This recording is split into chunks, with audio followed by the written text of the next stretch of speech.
Hola amigos, ¿qué tal familia Salcos Church? ¿Cómo estamos? Hola Susi, ¿cómo estás? Hola Julio, bien, bien, gracias. ¿Cómo estás tú?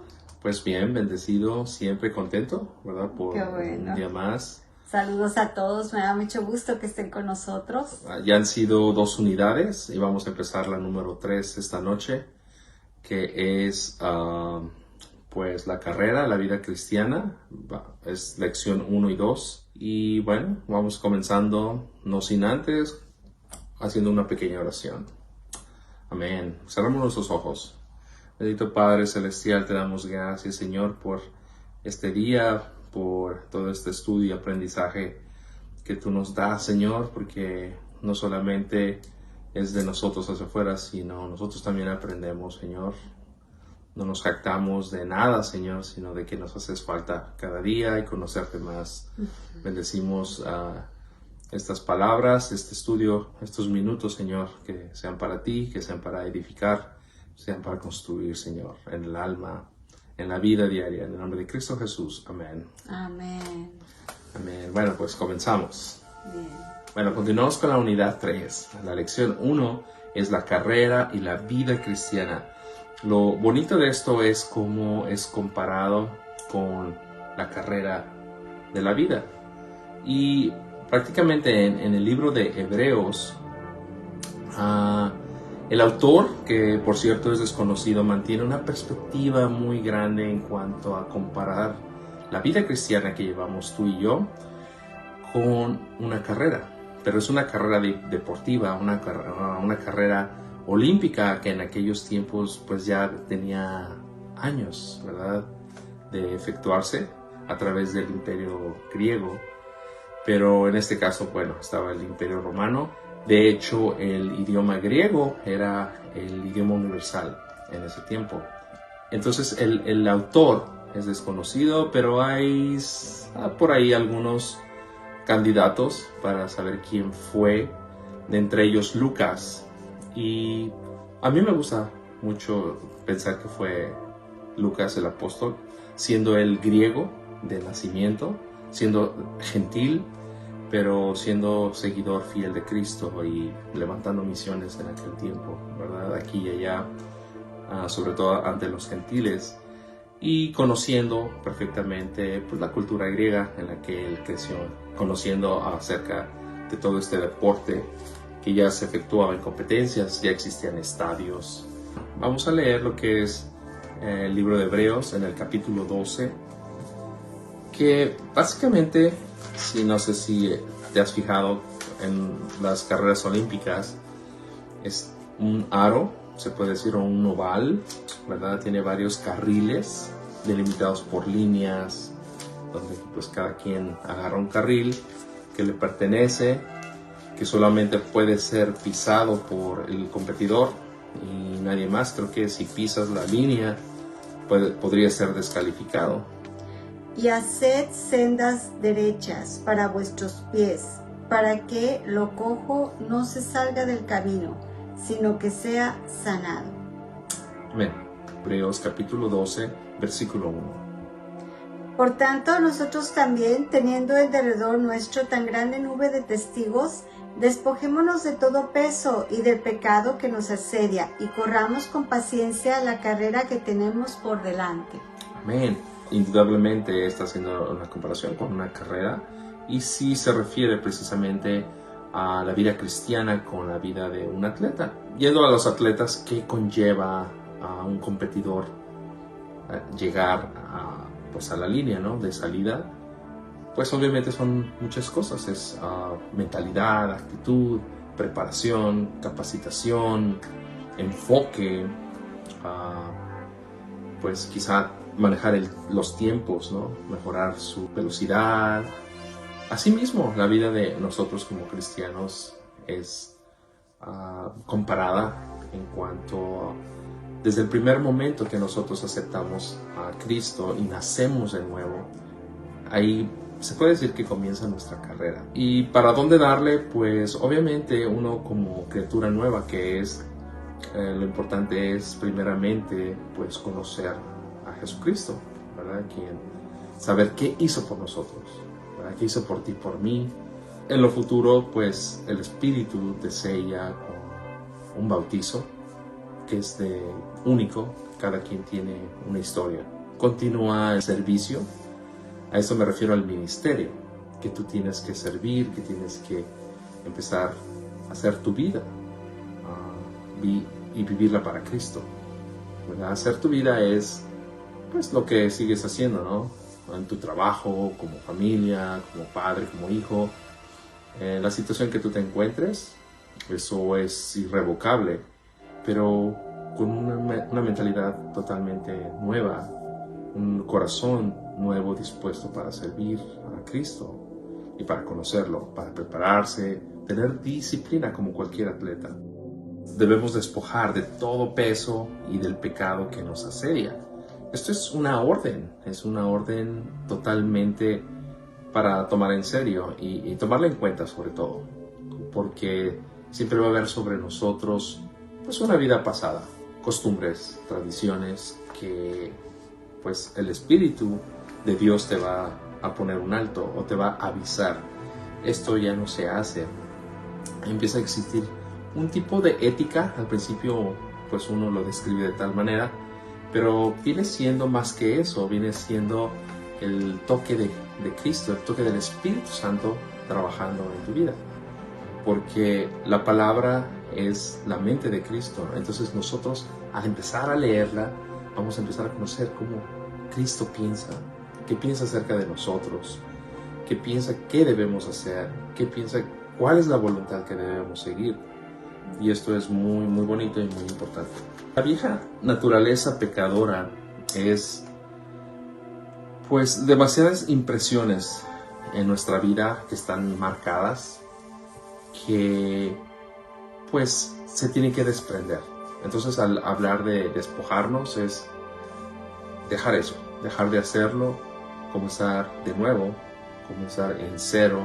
Se puede decir que 4 cosas importantes para dejar esto, y lo que normalmente está en la mente de cualquier persona pues es cosas como el dinero, el poder en un trabajo, ser popular, la fama, ¿no? Y entre otros, y el sexo también es un tema bastante delicado, y pues es una parte pues que está en nosotros, que Dios la puso en nosotros, pero a raíz de la caída del hombre se ha distorsionado bastante y hace caer a muchos, ¿verdad? Esta es una de las partes que debemos dejar, son esas cosas del despojo que hay que dejar inmediatamente y verlas con la naturaleza de Cristo, con la naturaleza divina de Dios, con el plan perfecto. Cuando pues me remonto a Adán y Eva, empezaron, no había nada de eso, tenían quizá, era su mujer y era su hombre, y no existía el morbo, estaban ellos desnudos y ni siquiera les llamaba la atención eso, si tenían algo puesto, hasta que fue la caída y inmediatamente ellos se sintieron avergonzados. Todo eso lo llevamos nosotros, pero tenemos la salvación, que es en Cristo, que nos quita la venda y nos hace ver de otra manera, ¿verdad? Su justicia, que es hermosa, es perfecta. Bueno, estos 4 puntos que vimos sobre el dinero, poder, fama y sexo, principalmente son llevados por 2 cosas muy importantes que mucho menos vamos a detectar. Y una es el legalismo y la otra es la anarquía. ¿Por qué el legalismo? Porque se convierte en algo que no lo vemos y lo hacemos como si nosotros viviéramos bajo una constitución de pecado, de hacer lo malo, y nadie nos quita de ahí. Ahí pues uno se manda solo, se puede decir, cuando no está Cristo en nosotros. Y el mismo mundo te arrastra, la mercadotecnia, los mismos padres, la misma familia a veces te arrastra que lo que tú haces está bien, es normal en la vida, es lo natural y es lo que todo el mundo hace. Error. Está muy mal. Cuando conocemos a Cristo, vemos que muchas cosas de las que hemos sido programados están totalmente erróneas y debemos cambiar. Y la anarquía es el segundo punto, porque por lo mismo anarquía es una forma de gobierno y es hacerlo con uno mismo. Y yo hago lo que a mí me parece, con mis leyes y con lo que a mí me parece, me conviene. Yo me gobierno, yo hago esto, yo dejo de hacerlo cuando yo quiera. Y esas son las cosas que son menos detectables todavía. Entonces, todo esto lleva a los otros 4 puntos que vimos. Entre la legalidad y la anarquía, pues se desborda no nada más esas 4, mucho más. Hay otras cosas peores quizá. Pero bueno, tenemos buena noticia. En Cristo todo es posible. Bueno, vayamos ahora al libro de Lucas 21:34. Pero el Señor Jesucristo lo que trataba de decirle a sus discípulos recién fueron tomados por Él, ¿no? para el ministerio, era que ellos se despojaran de estas 2 formas de pecado, que es la glotonería y la embriaguez. Con eso conlleva muchas cosas: la ambición, la envidia, usted llámele, ¿verdad?, como lo quiera ver, pero son afanes a la vida, por conseguir, por tener todo material, ¿verdad? Pero Jesucristo veía con gran expectativa a sus discípulos en ese momento, que tuvieron la actitud para seguirlo, dejando redes, como fue el caso de Pedro, de Juan, de los hijos del trueno, de Andrés, y dejando el banco de los impuestos, refiriéndome a Mateo, y así, y todos dejando a un lado para meterse de lleno a prepararse a la carrera, ¿verdad?, conjuntamente con Jesucristo.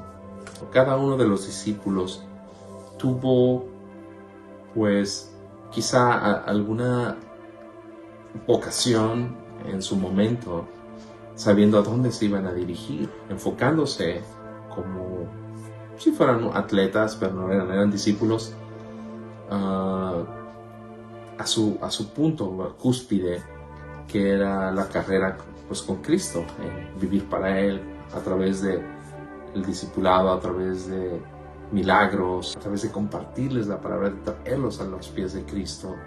Todo eso fue parte de la preparación que ellos vinieron a tener cuando Cristo, pues, los dejó, pero dejó el Espíritu Santo, dejó pues la herencia, podemos decir, que es todos los dones espirituales. Es el mismo Espíritu Santo, ¿verdad?, bautizándonos y llevándonos a hacer cosas inimaginables. Aleluya. Y corramos con paciencia la carrera que tenemos por delante, puestos los ojos en Jesús, el autor y consumador de la fe, el cual, por el gozo puesto delante de él, sufrió la cruz, menospreciando el oprobio, y se sentó a la diestra del trono de Dios. Considerad a aquel que sufrió tal contradicción de pecadores contra sí mismo, para que vuestro ánimo no se canse hasta desmayar. Amén. Pues hay muchas características en esta lectura, y una de ellas que me llama la atención es el sufrimiento que él padeció, pero era parte de su carrera, era parte desde su nacimiento virginal. Él continuó con todo el plan, ¿verdad?, enfocado, con la disciplina de obedecer al Padre, de escucharlo.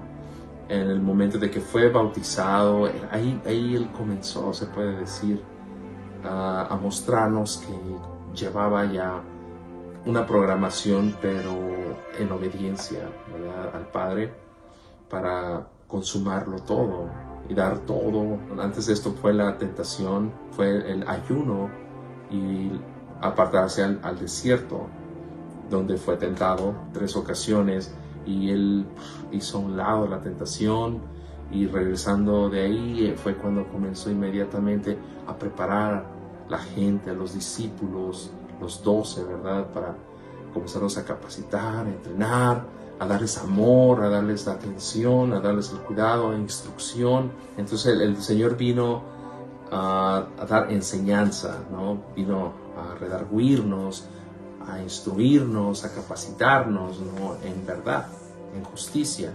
Y fue lo que vino a hacer con los primeros discípulos, de esta manera, capacitándolos, entrenándolos, Y algunos de ellos escribieron pues los evangelios, ¿verdad?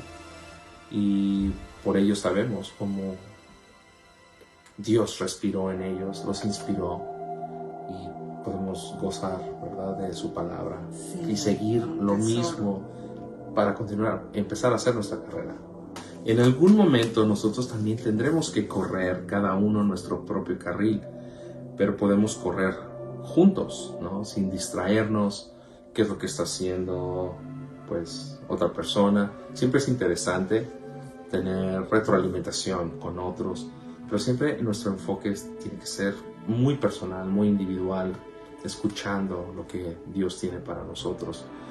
Y una de las formas para ver esto es conociendo la voluntad de Dios. Y la voluntad de Dios la podemos ver en 3 diferentes facetas. Es lo interesante.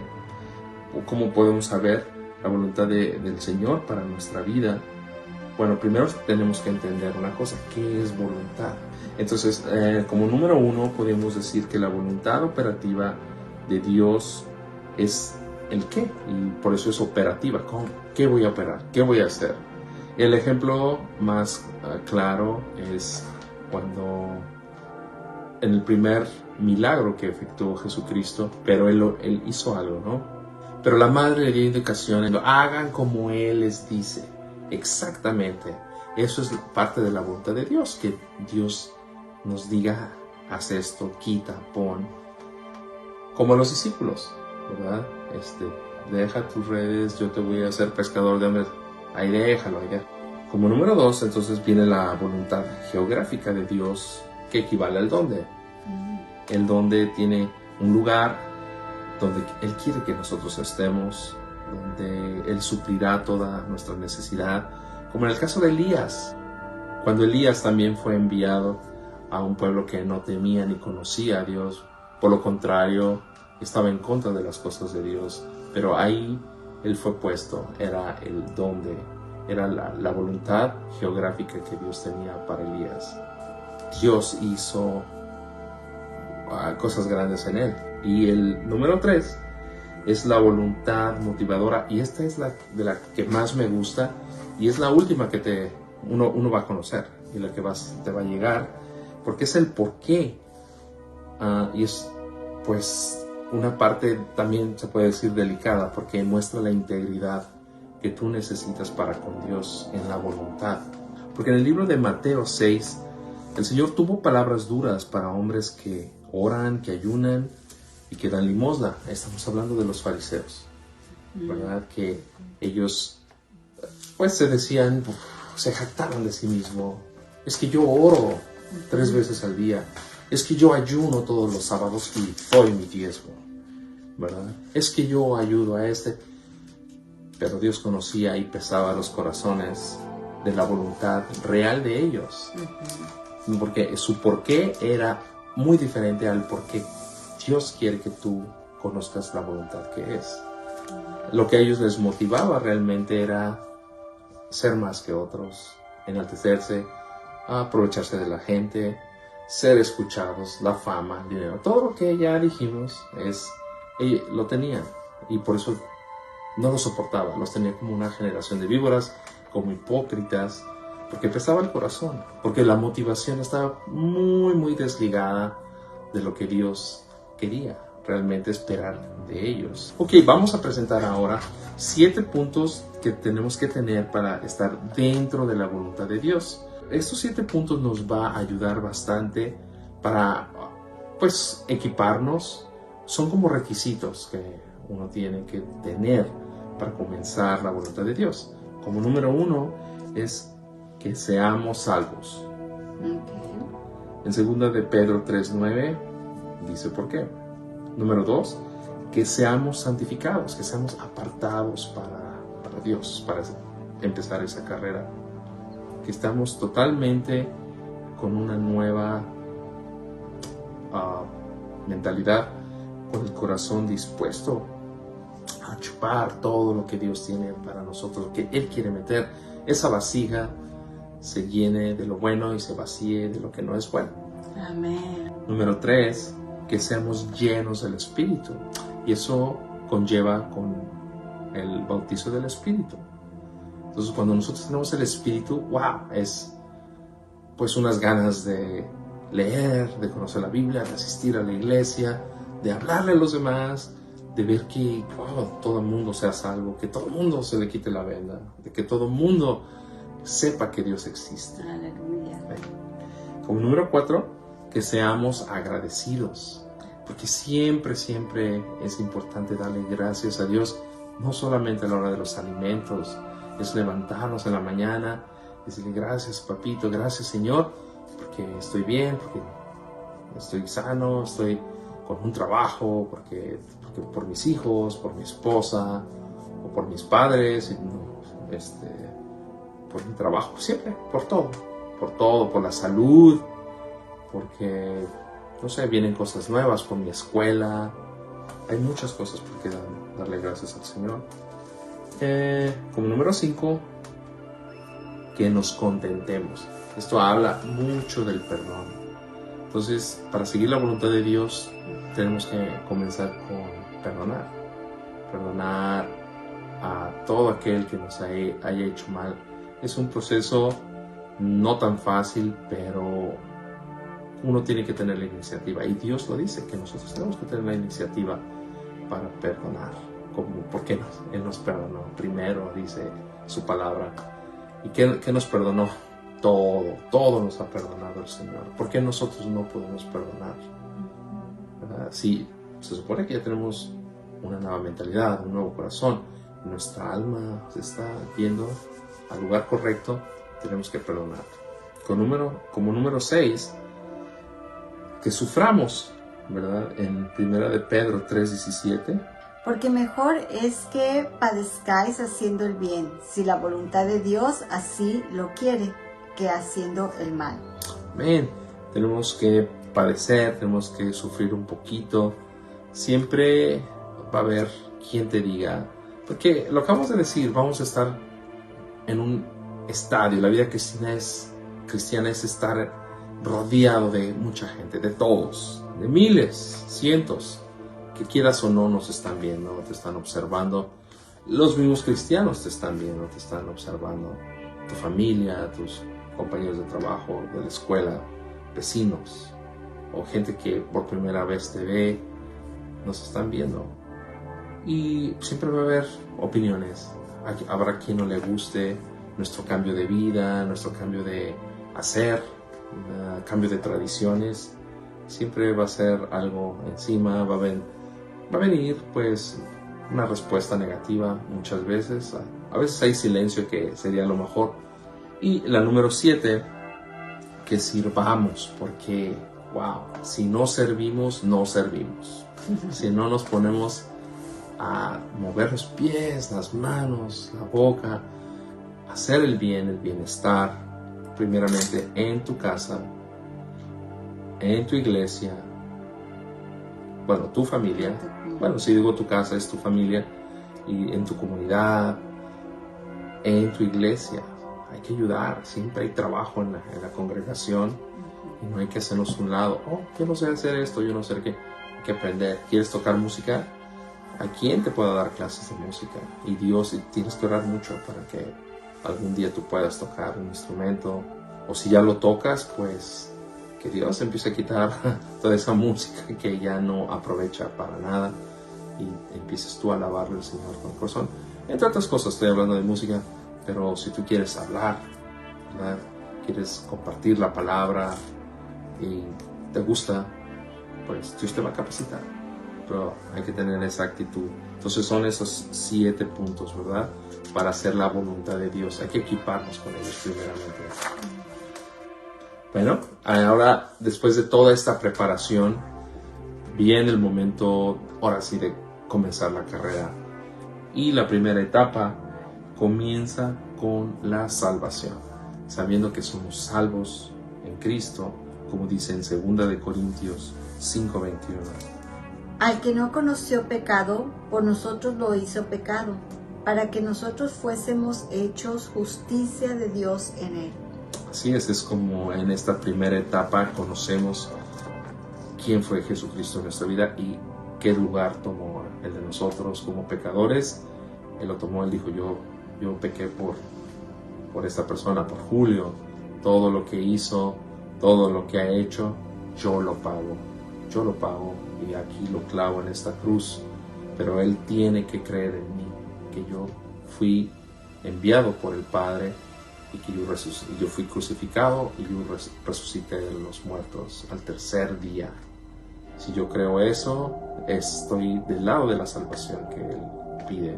La segunda etapa de esta carrera viene siendo la muerte o el arrebatamiento, que se refiere básicamente a que vivíamos muertos en vida, caminábamos muertos, veíamos como muerto, hablábamos como muerto, hacemos todo en muerte, pero una vez viniendo al Señor, dice que Él nos da vida en abundancia, vida para siempre, eterna.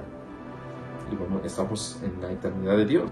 Es muy importante el crecimiento que hay aquí adentro, que tenemos que alimentar día a día con oración, con buenas obras, con leer la palabra, con alabarle al Señor. Pero sobre todo la oración es tan importante, la comunicación, ya lo vimos en la lección pasada, qué tan importante es la oración en nuestra vida, comunicarnos con Él, ¿verdad? Con el Señor, como un amigo íntimo, y eso nos va a ayudar mucho al crecimiento espiritual. La vida cristiana, la carrera no es fácil, podemos ser muy felices, pero siempre va a haber obstáculos que tenemos que vencer, y para eso nos estamos preparando, para poder pasar por encima de todo eso, porque Dios nos va a ayudar. Dios no nos va a dejar ahí solos, tirados. Si dependemos de Él nos va a dar la mano, Él nos va a sacar de ahí. Él lo prometió y yo lo creo, ¿verdad? Lo creemos totalmente. Puestos los ojos en Jesús, es la única manera que podemos perseverar, continuar como pámpanos, ¿no? Ahí pegaditos. Cuando en el tiempo inicial de los deportes, en las Olimpiadas, existía siempre a la misma vez se efectuaban diferentes modalidades de carrera, de lanzamiento de jabalina, de bala, de salto. Todo eso es muy viejo, no viene no tiene ni 100 años que empezaron con aniversarios, pero eso tiene siglos y siempre se ha efectuado de la misma manera, no se ha perdido hasta la fecha.